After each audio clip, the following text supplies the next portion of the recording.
From everything I've seen, he's the best player, I think, in Thunderbolts history. His numbers speak for themselves, and I think playing for the defending national champion all season, that ought to put him on the map. I'm glad that he's on our team and not going against him every week. It's just been an ultimate pleasure watching him these 4 years. It's literally every play. He's in there. I'm watching, just like it's a highlight reel for me. Number 30, Cameron McDondle, Hill, Thunder!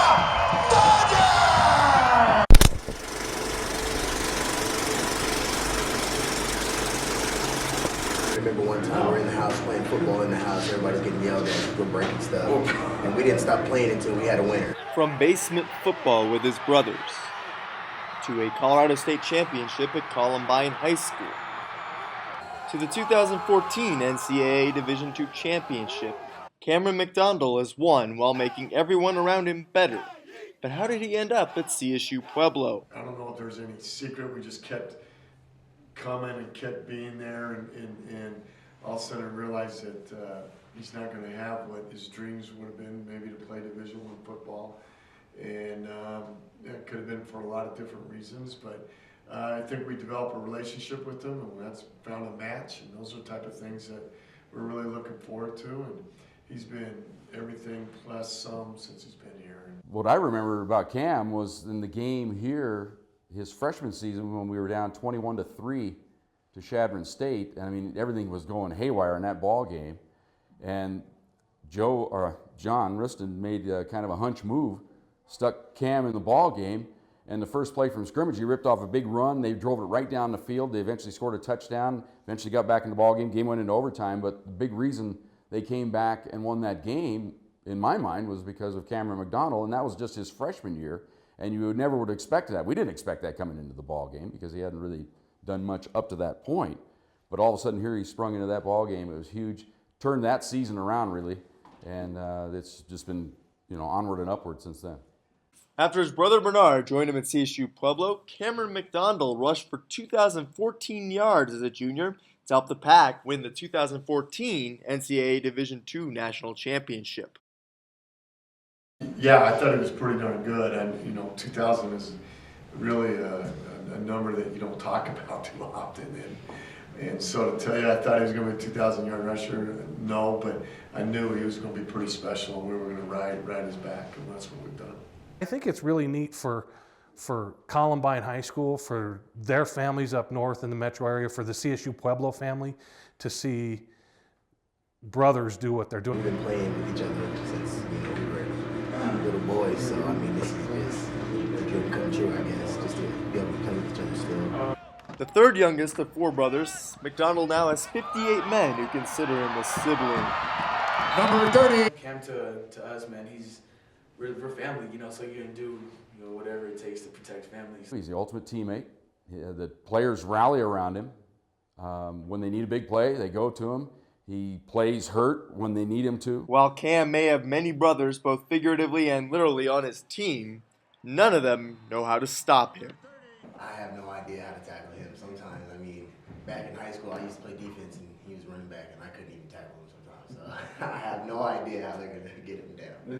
Cam will kind of just stick you in the hole, and you think you have him wrapped up, and the next thing you know, he's 50 yards down the field. He's thick, as we like to describe a football player, so it's hard to get any leverage on him, get a shot on him. He breaks tackles. The first guy never gets him, and then when he does get in the clear, he reminds me, for all of us that love pro football, Emmitt Smith. He's like a little bowling ball, like I've always called him a horse. Like you gotta bring all you got. You better wrap up and hold people all around that they help you bring him down. So otherwise, you gonna slip and break for 60 on you. Just talking to him, like he knows if a guy looks a certain way when he's running at him, that he's gonna beat him. If a guy moves a certain way, if a guy stops his feet, like Cam he just knows. So it's almost like you can't do anything right to tackle him. Like you better just hold on and hope he goes down. Cam has rushed for 1,943 yards in 10 games this season. He leads the country with 24 rushing touchdowns. His 8.2 yards per carry is third in the nation, behind his brother Bernard. Many Division I schools that chose other players 4 years ago now regret this decision. I go back to a conversation I had with the offensive line coach for a Division I university this season, and he said if Cameron Mcdonnell were at our university right now, and they're in a Power 5 conference, he'd be our starting tailback. So it just shows you what kind of special player he is. Blocking for maybe 3 seconds, and then he's out the gate and he's running. You always have to be ready because he could score from any point on the field. You have to be ready for that. And a couple times he's gone into the pile. I remember one run he was in a big scrum, and it's like a rugby scrum, and all of a sudden he breaks out and goes down the sideline. That's what you have to be ready for as a broadcaster every single play, because he can score on any play. It's kind of hard to not watch that dude when he runs, you know. I mean, I'm on the perimeter and I'm blocking, you know, and I'm thinking, you know, okay, like it's going the other way, and all of a sudden he's cutting back, and now I got to sprint back, and I'm picking up a safety from the other side that he's made 3 other people miss. So I mean, it's fun watching him run the ball, and he's a great weapon back there for us. I enjoy lining up on the line and blocking for him. He's the best running back in the country, and I'm really glad we have him. While Cam's numbers are impressive, it's his team-first mentality that makes him loved by his fellow players and the Pack coaching staff. You know, Cam's the first one that says, you know, I don't care if I get 5 or 500 yards in this game as long as we win. Probably the best thing about him, he never wants to take credit for anything himself. It's always the team first, and he never wants to talk about himself in any situation. If Cam rushes for 100 yards in a game, he buys the O-line pizza. So, you know how that went out through the season. So, yeah, that's got a lot of pizza this year. Yeah, a lot of pizza this year. Now, he's a funny dude. Now, he has a lot of fun with a lot of different kids, but he just is what you really want a Pack football player to be like. You know, give the credit to others, do your job the best you can, and enjoy it. You know, Cam's one of my best friends, so every time I see him run and do something like that, I get excited for everyone on the team. When he does something like that, it just boosts the rest of the team and makes us try to play at the same level as him. I'm his biggest cheerleader. Go, Cam, go! You know, and he's been fun to watch. Cam's 5,659 career rushing yards ranks second in RMAC history, behind only Danny Woodhead, who won Harlon Hill twice and currently plays on Sundays for the San Diego Chargers. As his college career winds down, Harlon Hill is the only thing left for Cameron Mcdonell to accomplish.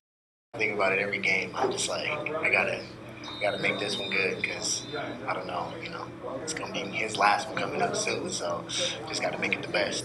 Well, I know one thing, players come and go all through these programs in every sport, and you always say, well, man, I'm going to miss that guy. But I think this is truly one guy that you're going to miss calling his name, watching him in the stands. It's just been an ultimate pleasure watching him these 4 years. In the 30th year of the Harlon Hill Trophy, everyone who has seen Cam play knows why number 30 should win the award. Because he's a better person than he is a running back, and he's a great running back. And, you know, he's not perfect, and he never says he is. He tries to play as hard as he can on every single play. It means a lot to my family, you know, just to have us two playing at this high of a level and actually, you know, doing good. So it means a lot, and to me and him, it means a lot, you know, just being brothers and being able to do something that nobody else has. So when you're talking about a guy rushing for 2,000 yards through an 11-game season and not playing, he's probably not played in half of 4 games if you take the total amount. And so that's even more special about what he's accomplished. Cam is a special player because he plays big in big games. He delivers when the team needs a big play. They've leaned on him all that time. He's got 4 conference titles. He's got a national title. He's a player of the year in the conference. There's no other reason why he shouldn't be the player of the year.